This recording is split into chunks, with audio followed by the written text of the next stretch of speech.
Let's see. How about you click on, well, I don't know, the copy machine? Greetings, ladies and gents. My name is Chameleon and welcome back to the Stanley Parable. Yes, I'm doing the achievement again of clicking on door number 430 5 times. Last time I failed to recognize where the copy machine was, so I could not get the achievement.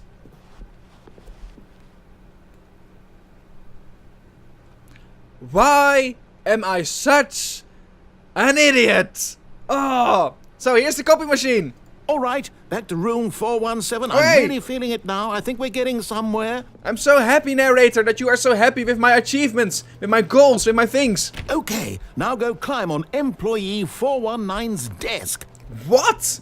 Employee 419. That's 418. This there, 419. How do I get on that desk? Yes, Oh, there we go. This is great. You're putting it all on the line, Stanley. I like that. All right, let's keep Yes. it up. Go give me a few clicks on door 416. Door 416. I'll do whatever you ask of me, my dear narrator. We've almost got it. Now the copy machine, do that one again. Okay, I'm going to do it. He's getting so excited. Makes me excited. Finish it off, Stanley. 5 clicks on door 430. Yes! We did it! Oh, wow. That felt amazing. Uh-huh. Oh, you really earned it, Stanley. Thank you. Nothing could hold you back. Yes, I'm very proud of how far we've come today. Uh-huh. Just think, only a few minutes ago, you believed an achievement was worth 5 little clicks. Really now, what were you thinking? What was I thinking? We got the achievement! Yay! Oh, now let's see what else we can find. I'm not sure yet what I am going to do. But for now, hello, Mr. Cup. I hate Mondays. From now on, I'm gonna call you Mr. Cup. And you'll be here every time in this corridor across room 417. And I love you, Mr. Cup. Stay there. Because I have a feeling things change in the rooms every time as well. Maybe, I don't know. When Stanley came to a set of 2 open doors, he entered the door on his left. That is what we're going to do. I'm going to follow the narrator until I find something where I think, I can deviate here from the story. We are here in the meeting room and we have all these whiteboards over here. I haven't really looked around in this place yet, but I wonder. Do not alter without consulting whiteboard manager. Can I alter this? Rip France. I cannot. I mean, there are sounds when I click. Tomorrow, complete today's vanished agenda items. Right next day's agenda. Reflect. The future was yesterday, tomorrow is now. Not cost efficient. Get Chris out of the broom closet. Push for funding. Hire someone to... I don't know. I don't know. I don't know if I can do anything in this room. That thing is just changing all the time. This one maybe? Buy quarter, work harder, hard worker. Space between the teenagers. But I think that's a stupid idea. More water coolers. There's so much going on these. There's probably some hints and tips on these whiteboards. There probably is something about these whiteboards. But I'm not going to take my time and read through everything off the whiteboard. Is there, if there's anything on those whiteboards, let me know. Let's move on for now. Broom closet. Oh. Oh, we can open the broom closet. Stanley stepped into the broom closet, but there was nothing here, so he turned around and got back on track. Really now? Is that what I'm doing? Is that what I'm doing, my dear narrator? I'm trying to click. There was nothing here. No choice to make, no path to follow. Just an empty broom closet. No reason to still be here. Well, maybe there is. I don't believe you, my dear narrator. It was baffling that Stanley was still just sitting in the broom closet. He wasn't even doing anything. At least if there was something to interact with, he'd be justified in some way. As it is, he's literally just standing there doing sweet FA. Well, let me just do my sweet FA. Is there really nothing? Nothing I can do? Are you really still in the broom closet? Standing around doing nothing? Why? I'm waiting Please for offer you. me some explanation here. I'm genuinely confused. I'm waiting for you, narrator, to give me something. Give me something. You do realize there's no choice or anything in here, right? If I'd said Stanley walked past the broom closet, at least you would have had a reason for exploring it to find out. But it didn't even occur to me because literally this closet is of absolutely no significance to the story whatsoever. I never would have thought to mention it. Uh-huh.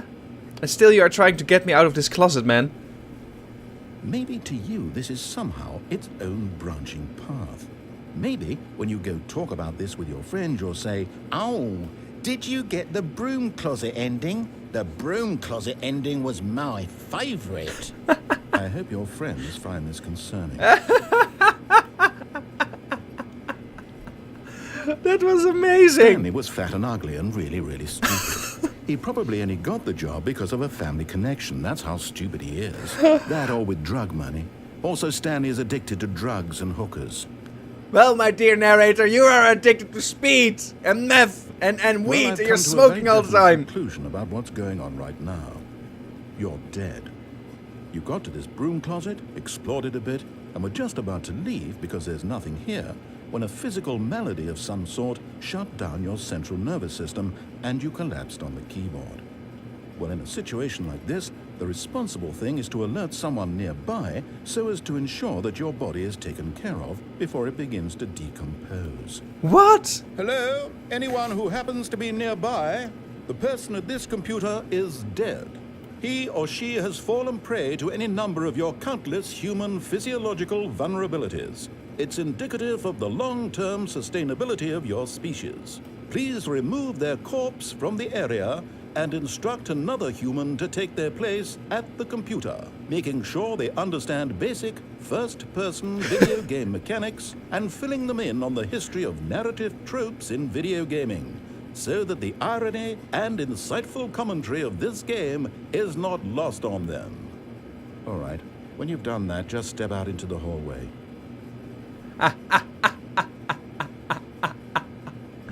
That was awesome. Hello? Is there anybody who can switch with me? Apparently I'm dead. No? That was awesome. Oh, I'm about the smoking that the narrator is smoking. I mean, if you are a smoker, do whatever you want. And if you use drugs, don't use hard drugs. Drugs are bad for you. I wouldn't recommend it, but it's your life. But please, be mindful of yourself and be healthy. And I'm also very bad at ruining the narrator's life. He was much more offending to me than I was to him. I am very aware. Fine, Mr. Narrator. Second player, it's good to have you on board. I guarantee you can't do any worse than the person who came before you. Of course. Oh! Coming to a staircase, Stanley walked upstairs to his boss's office. I always went upstairs. This time we're gonna go downstairs. Okay, that's closed. This is going to be interesting. For sure. Fire hose. Nope, not doing anything. Are you in the... But Stanley just couldn't do it. No. He considered the possibility of facing his boss. Admitting he had left his post during work hours, he might be fired for that. And in such a competitive economy, why had he taken that risk? I would never do it. Because he believed everyone had vanished. His boss would think he was crazy. Uh-huh. And then something occurred to Stanley.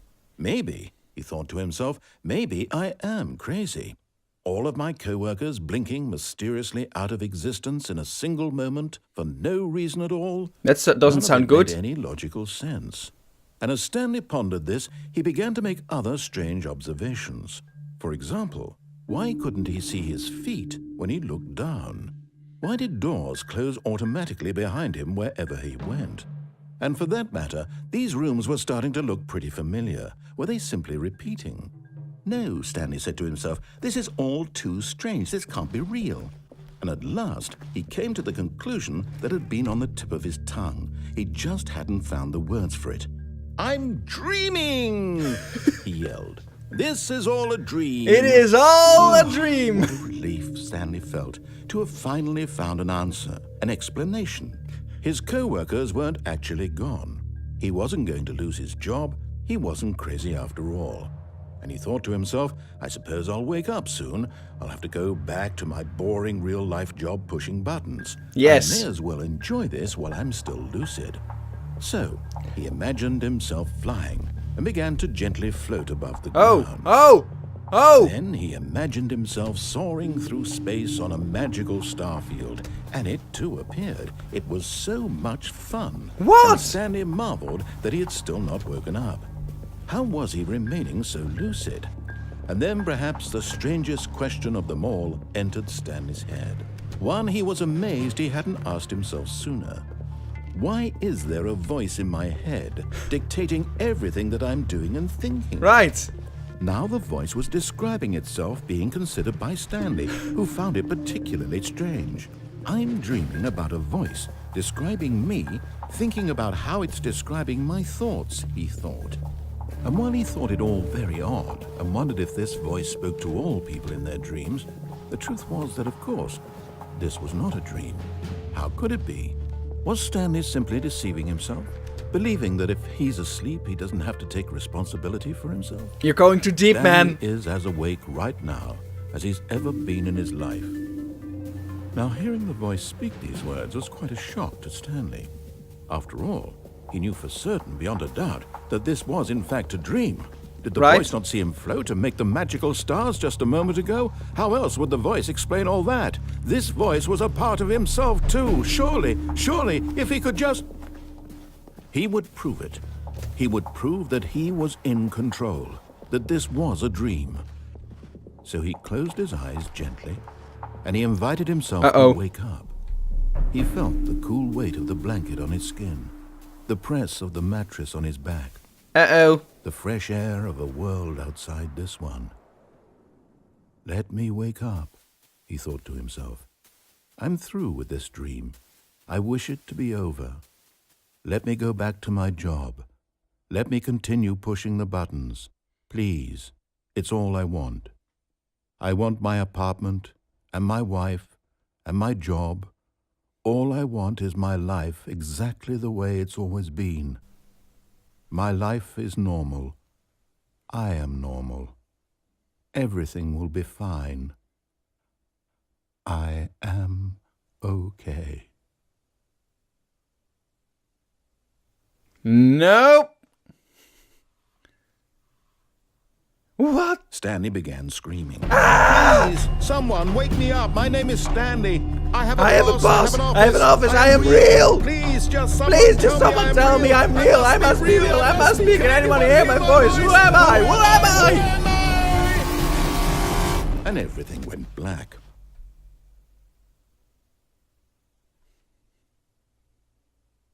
This is the story of a woman named Mariella. What? Mariella woke up on a day like any other. She arose, got dressed, gathered her belongings, and walked to her place of work. But on this particular day, her walk was interrupted by the body of a man who had stumbled through town talking and screaming to himself, and then collapsed dead on the sidewalk. And although she would soon turn to go call for an ambulance, for just a few brief moments, she considered the strange man. He was obviously crazy. This much she knew. Everyone knows what crazy people look like. Oh, really? And in that moment, she thought to herself how lucky she was to be normal. I am sane. I am in control of my mind. I know what is real and what isn't. It was comforting to think this, and in a certain way, seeing this man made her feel better. But then she remembered the meeting she had scheduled for that day. The very important people whose impressions of her would affect her career, and by extension, the rest of her life. She had no time for this, so it was only a moment that she stood there, staring down at the body. And then she turned and ran. Screaming? Becoming crazy? No? What? And you know what? Normal people are fine, but I'd like to be a little strange. I like being weird. Being weird is awesome. And I bet you are weird too. I bet you guys are very weird as well. Hello, Mr. Cup. You guys must be weird. You guys must be. But I like that in you. I really do. All of his co-workers were gone. What could it mean? Okay, Stanley we're gonna go to the meeting room. Go to the same thing. Going through the same thing. Be right back. Executive bathroom. We've just walked upstairs. We are here again near the boss's office. Ah, the bathroom is closed. Darn it. What is it over here then? There's something behind this door. I can see through the slit. See that? I can see through the slit. There is something. There is something. But it's not what I want. It's not what I need. Let's go into the boss's office then. Yup. And now we come to this room. And we've already turned off power on and off at the facility power. We've already turned off. We've already pressed the buttons for the facility power to be turned on or off. Now we are in this room with a lot of lights. I haven't pressed these buttons yet before I went into that room. So that's what we're going to do now. Okay, so what I'm going to do, there's this big red button over here. And that's the one I'm going to press to see what happens. If something even happens. Nothing happens. Is there any of these buttons that I can click? We also have these button number 5 and 4 over here. Doesn't seem to do anything. Is there like a code? It would not surprise me if you have to put in a code with these 1 to 5 numbers. Those are the sounds that we've seen in the library. There were these sounds that the buttons made. But I do not know how to do this. I mean, there's something up there as well displaying, but I am not smart. I do not know how to do this. So, I couldn't really do anything with the button pressing, so I'm going to try to find a different ending right now. Hello, Mr. Cup. We are now going to enter the door on the right and see if I find anything there that I haven't done yet. I still do not understand this. Why is that 4B9? And not a number. Why is there a B in between? I really don't get that. Ah, the first open door on my left. I haven't done this one yet, but there's something else I want to try out first. If you can truly place your faith in another, then pick up the phone. I want to see what happens if I don't pick up that phone. Maybe I can disconnect it.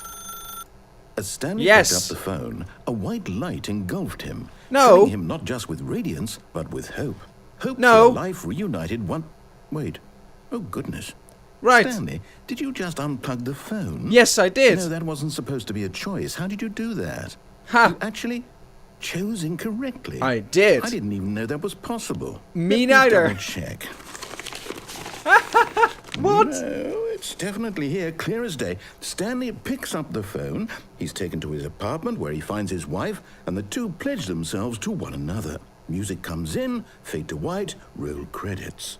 Not picking up the phone is actually somehow an incorrect course of action. How is that even possible? None of these decisions were supposed to mean anything. What? I don't understand. How on earth are you making meaningful choices? What did you... Wait a second. Did I just see... No, that's not possible. I can't believe it. How had I not noticed it sooner? What? You're not Stanley. You're a real person.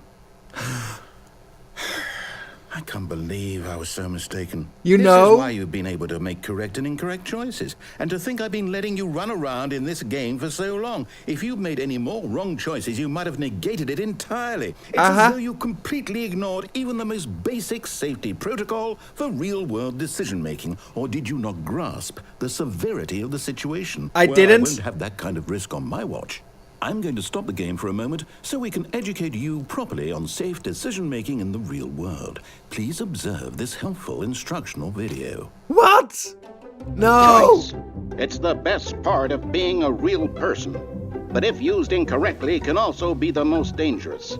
For example, in this scenario, a hypothetical real person named Stephen has a choice. He could spend years helping improve the quality of life for citizens of impoverished third world nations. Or he could systematically set fire to every orphan living in a 30-kilometer radius of his house. Which choice would you make?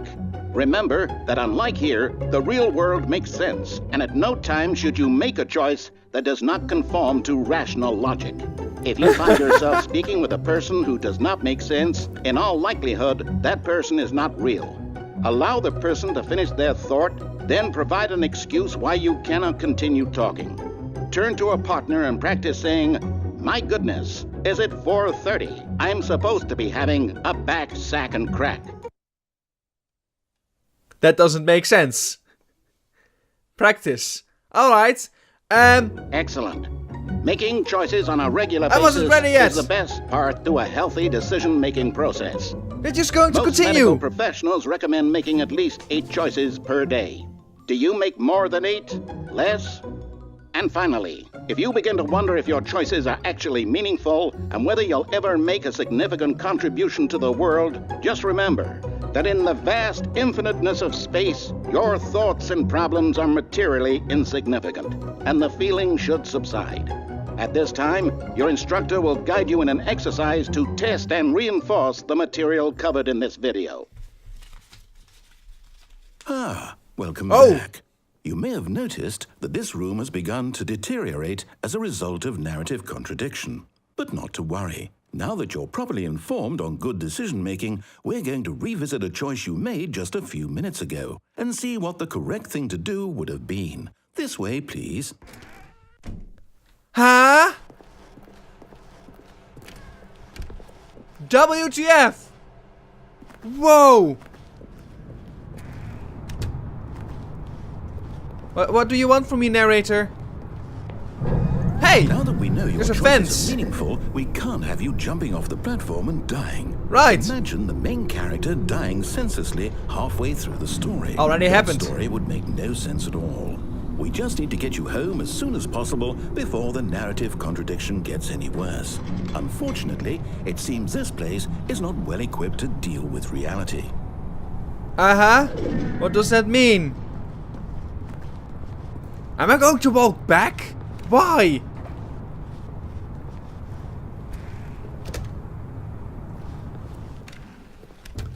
What do you want from me, narrator?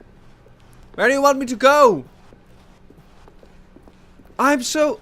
Every time! Almost there. You'll take the door on the left, back to the correct ending, the story will have resolution once again, and you'll be home free in the real world.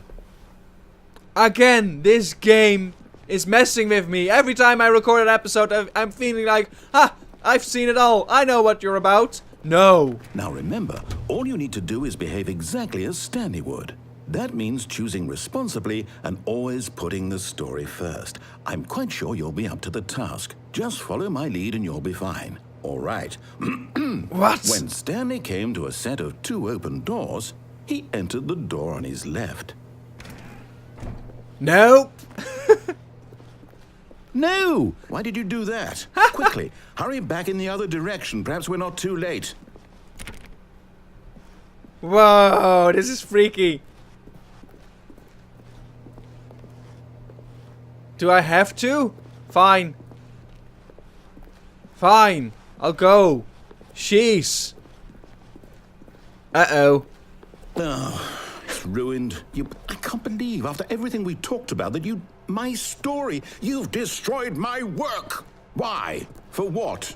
What did you get out of that? What did you think was so special about seeing the game undone? Left here like Funny. so much garbage. It's worthless now.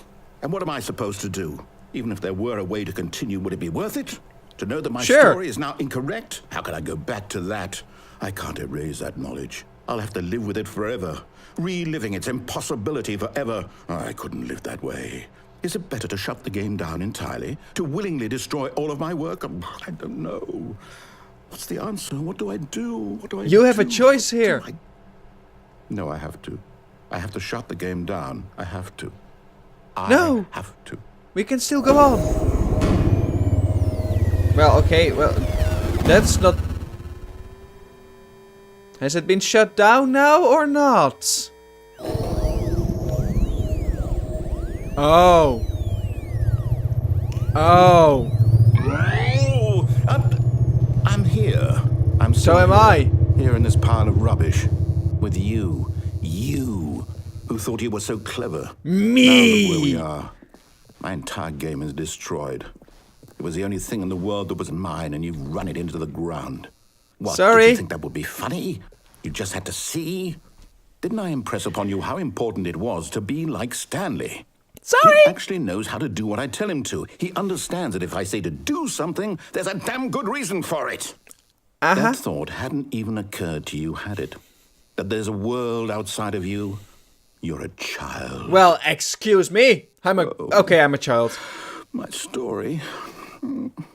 If you'd just gone through the door on the left, you would have seen it. There was a whole underground facility. You would have destroyed it and been victorious. I know. It would have been so perfect. I worked so hard on it. I tried so hard. Oh. Behave exactly as Stanley would. That means choosing responsibly and What? always putting the story first. I'm quite sure you'll be up to the task. Just follow my lead and you'll be fine. All right. When Stanley came to a set of 2 open doors, he entered the door on his left. No. No! Why did you do that? Quickly, hurry. Behave exactly as Stanley would. That means choosing Am I in a loop? responsibly and always putting the story first. I'm quite sure you'll be up to the task. Just follow my lead and you'll be fine. All right. When Stanley came to a set of 2 open doors, he entered the door on his left. No! Why did you do that? Quickly, hurry. Behave exactly as Stanley would. That means choosing responsibly and always putting the story first. Oh, this I'm quite sure you'll game! be up to the task. This Just follow my delicious, lead and you'll be wonderful fine. game! All right. When Stanley came to a set of 2 open doors, he entered the door on his left. Fine. Fine. Now what? Is everything good and well now? Yet there was not a single person here either. Yeah. Oh! Oh! The boss's office is different. It changed. Stepping inside his manager's office, Stanley was once again stunned to discover not an indication of any human life. Why is this Shocked, different? Unraveled, Stanley wondered in disbelief who orchestrated this until he saw the door with a voice receiver next to it. Yeah, Surely why is behind that this there? door lay all the answers to his questions. And beyond all probability, he knew the passcode. He had seen it on his boss's computer just last week. Night Shark 115. Was this the code to open the door? Would it still work? There was only one way to find out. Stanley had been trained never to speak up, but now he would draw from within himself the courage to face the unknown. He drew a sharp breath and then spoke the code.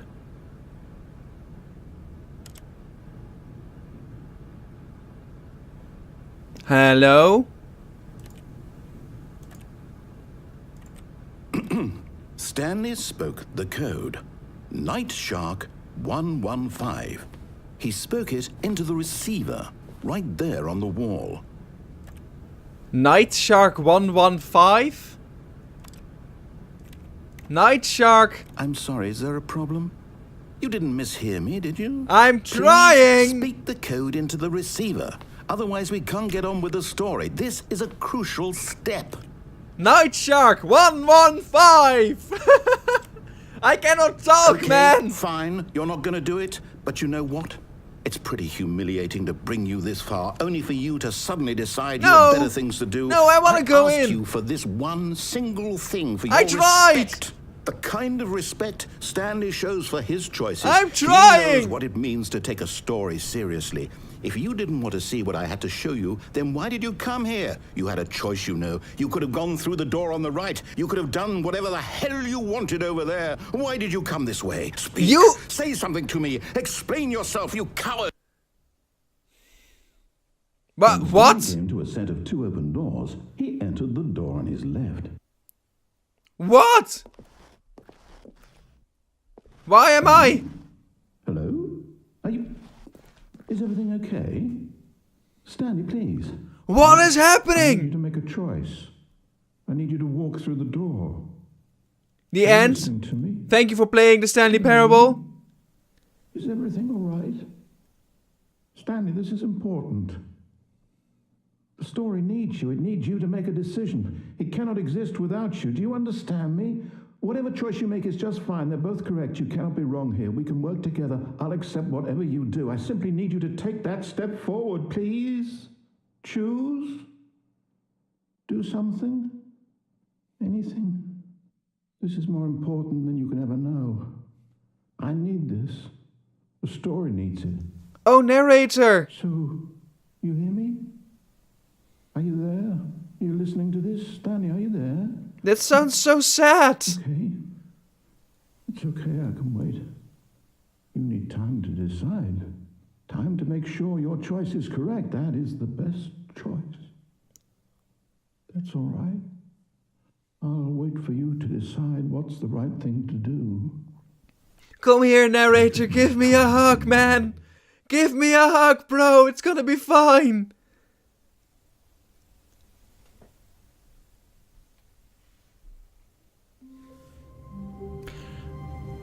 And this changed now again. But, can I save? I can save. I'm gonna save the game from here because that hallway is different and I want to continue in the next episode.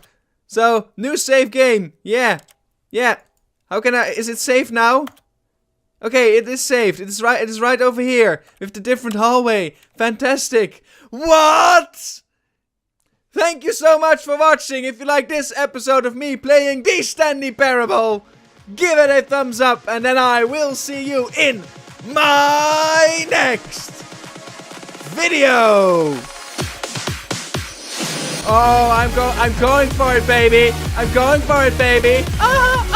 Oh, shite! No! I can make it! I can do it again! Yes, I can, dear sir! Yes, I can! Oh, what is happening? Oh no, I'm stuck. Why am I stuck? Bug! I found a bug! No! This is so unfair!